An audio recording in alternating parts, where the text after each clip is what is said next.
yang penting berdoa itu kan dengan hati yang tulus, dengan hati yang ikhlas, menunjukkan bahwa kita ini hamba yang lemah, hamba yang tidak punya potensi, ya, hamba yang sangat membutuhkan Allah.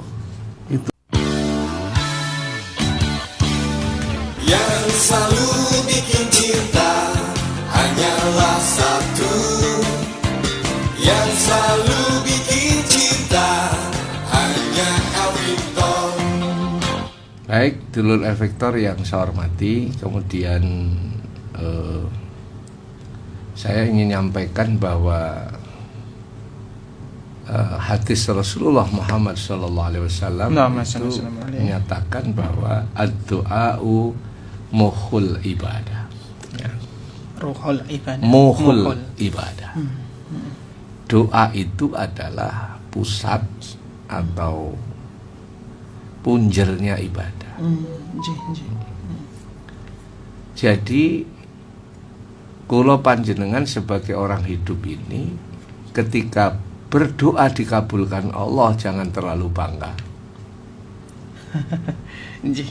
Ketika doanya dikabulkan Allah, jangan terlalu bangga. Ketika doanya kepada Allah ditolak, jangan terlalu susah. Karena siapa tahu doa dikabulkan Allah itu sebenarnya sebuah penolakan diri kita. Dan dikabulkan doa-doa kita bisa jadi itu adalah dikabulkannya diri kita. Maksudnya ya apa Pak Sugron? Bisa juga orang itu doanya di dunia ditolak oleh Allah. Sudah, kamu doa begini, tidak usah tak kasih, karena kamu itu akan saya angkat derajatnya di langit, karena di langit itu jauh lebih mewah etalasenya.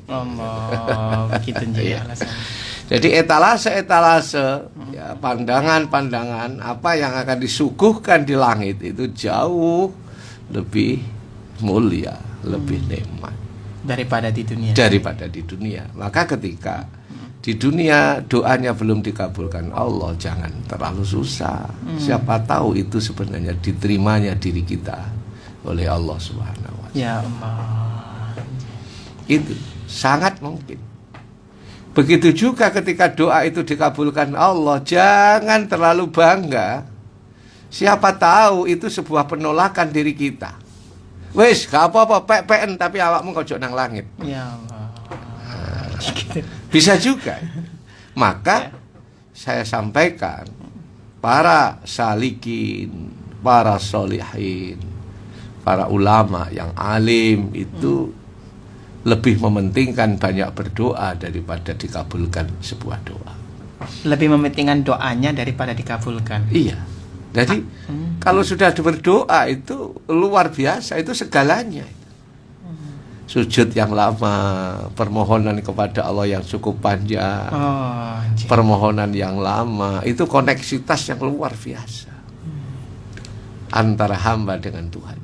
Lebih mementingkan itu. Lebih mementingkan itu karena itu adalah hal yang dicintai oleh Allah. Ad-du'a'u mukhul ibadah.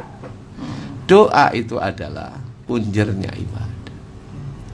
Makanya saya ulang, para solihin, ya, para salikin, orang-orang yang pencari Tuhan itu, pencari Allah itu lebih banyak berdoa daripada, lebih penting berdoanya daripada dikabulkan doanya. Ya. Kalau kita orang awam itu lebih senang dikabulkan doanya daripada berdoanya. Kalau perlu nggak doa langsung mandi. Allahumma sholli ala Muhammad. Nah, inilah yang perlu saya sampaikan, bahwa para salikin, para orang-orang pencari ingin dekat dengan Allah itu lebih banyak mementingkan apa tadi? Doa. Ya, lebih banyak mementingkan doa daripada dikabulkan doa. Makanya dikabulkan doa ya biasa. Doanya belum diterima ya biasa. Siapa tahu itu sebenarnya sudah, kamu jangan ini. Jangan yang kamu minta ini, kamu ada etalase yang sudah saya siapkan di sana. Ya, itu juga nggak tahu. Maka sebaiknya kula panjenengan terus banyak berdoa kepada Allah Subhanahu wa taala. Memohon kepada Allah, karena doa itu adalah bagian dari ibadah. Doa itu adalah, sekali lagi, bagian dari ibadah. Jadi berdonga mawon niku wis termasuk dapat pahala. Sudah termasuk nilai ini ageng niku ibadah di hadapan Allah Subhanahu wa taala. Kalau orang soleh tadi mementingkan berdoa ya. Apakah ada rahasia sih ketika waktu kita berdoa, walaupun nggak dikabulkan begitu ya? Ada rahasia-rahasia tertentu nggak di dalam kita berdoa gitu ya? Ya, yang penting berdoa itu kan dengan hati yang tulus, dengan hati yang ikhlas, menunjukkan bahwa kita ini hamba yang lemah, hamba yang tidak punya potensi, ya, hamba yang sangat membutuhkan Allah. Itu luar biasa. Itu sangat dicintai oleh Allah. Kalau menungso niki sik butuh kali Gusti Allah. Oh iki butuh iki, sik butuh iki. Wah, itu luar biasa.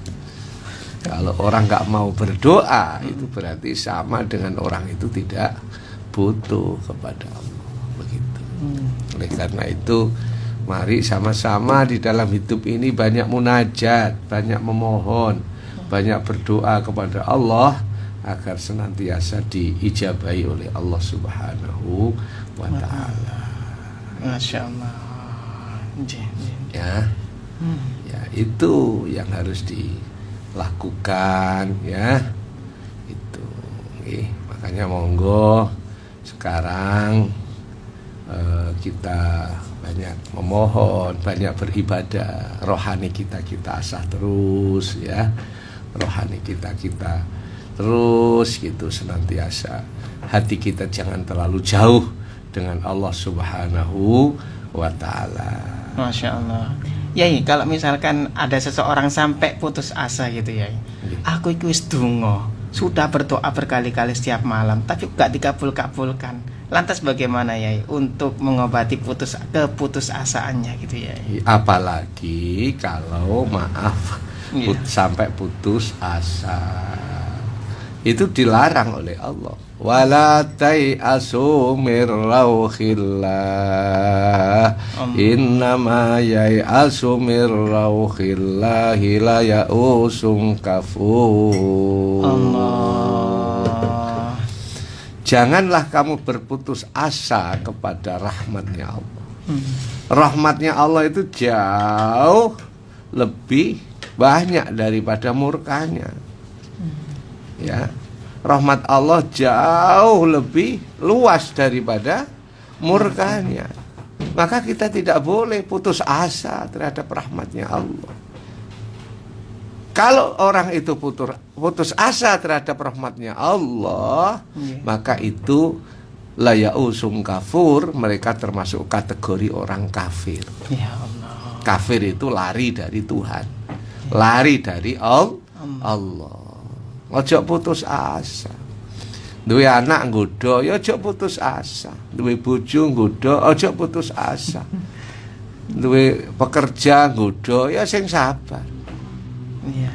Duwe karyawan nggodho ya sing sabar. Punya sahabat nggodho utang gak nyaur ya sing sabar. Cuma tetap selalu diingatkan ya, selalu diingatkan karena nyaur hutang itu adalah kewajiban. Daripada nanti ditagih oleh Allah di akhirat jauh lebih bahaya. Makanya Rasulullah itu paling tidak mau kalau ada orang jenazah punya utang, itu nggak mau Rasulullah nyolati, nggak mau pulang dan perso, oh ini jenazah ini punya utang, itu tahu Rasulullah. Ya Allah. Pulang, buatan purun nyolati, walaupun Islam. Walaupun Islam tidak mau nyolati. Kenapa? Karena masih punya hutang. Makanya orang-orang itu kalau sudah wafat mau dimakamkan mesti diikrarkan. Bapak Ibu yang masih kalau almarhumah punya sangkutan kepada Bapak Ibu, tolong bilang ke keluarganya. Hutangnya berapa, buktinya mana, nanti keluarga yang akan menyauri. kan gitu. Ya Allah, gitu ya. Itu. Maka jangan putus asa. Saat ini sebenarnya Bapak Ibu sekalian, apa yang terjadi saat ini, sesuatu yang kurang mengenakan, itu akan menjadi sejarah di masa yang akan datang, yang kita nanti akan menjadi sesuatu yang nikmat. Gitu. Iya. Coba paling gampang aja, masih sakit itu waktu sekolah dulu. Iya. Iya toh? Iya. Waktu sekolah itu sekarang jadi cerita yang lucu. Dulu ketika ngarap tugas nggak dikerjakan, gitu. Ketika suruh sekolah, baik datangnya terlambat, gitu. Alasannya macam-macam, tanya guru. Sekarang jadi orang sukses, jadi penyiar radio Al Victor, ya itu menjadi sejarah, bagian dari sebuah kehidupan. Ya. Gitu. Dulu Abah Sukron sana kemari privat, gitu, masih kuliah itu. No, Jalan kaki privat dulu masih kuliah ya. Nah, ya. Sekarang menjadi bagian dari sejarah kehidupannya, yang tulus, yang ikhlas, yang penting ngajari ngaji. Bagaimana orang itu bisa belajar Al-Quran, bagaimana orang itu bisa mengaji Al-Quran, bisa membaca Al-Quran. Jadi yang dituju bagaimana anak-anak bisa belajar Al-Quran, bisa mengaji Al-Quran. Jalan kaki di jalan. Iya. Tapi itu sekarang menemu barokahnya. Ya Allah. Makanya tidak boleh putus asa. Banyak orang-orang yang dulunya ada cerita yang menjadi sesuatu yang sulit, tapi di kemudian hari menjadi sebuah sejarah yang indah, cerita yang indah pada masanya. Ya Allah. Maka tidak boleh itu apa tadi? Putus asa. Putus asa. Dan putus asa itu dilarang oleh Allah Subhanahu wa ta'ala. Putus asa itu dilarang oleh Allah, karena putus asa itu bagian dari sifat-sifatnya orang kafir. Kayak nggak punya Allah saja. Ya Allah. Apalagi dunia ini semua milik Allah, kita tinggal nempati saja. Sudah dijatah semua, dikasih semua. Apa yang tidak dikasihkan oleh Allah untuk hambanya? Mulai sinar matahari, air, udara, gitu, langit, bumi, semuanya, ya. Sirkulasi darah kita satu hari ini berapa ribu liter yang ada jalan di mesin di dalam diri kita ini. Kalau tanya orang yang ahli anatomi, masya Allah, betapa besar kekuasaan Allah, rahmat Allah yang diberikan kepada kita semua. Ya Allah. Maka kalau belum dikabulkan oleh Allah jangan susah. Kalau dikabulkan Allah jangan terlalu bahagia. Yang penting kita terus banyak berdoa. Terus kita banyak memohon. Kita butuh sama Allah, kita terus butuh mendekat kepada Allah, kita terus mepet kepada Allah, terus kita cinta kepada Allah. Kita terus sayang kepada Allah. Ya, mendekat kepada Allah. Makanya kalau ada orang yang tanya, Abah kenapa subuh itu kok sudah bangun, sebelum subuh kok sudah sholat? Ya karena permohonannya banyak, ya, permintaannya banyak, yang diharapkan, yang dicita-citakan banyak, ya, yang diminta, yang disuwun kepada Allah itu banyak.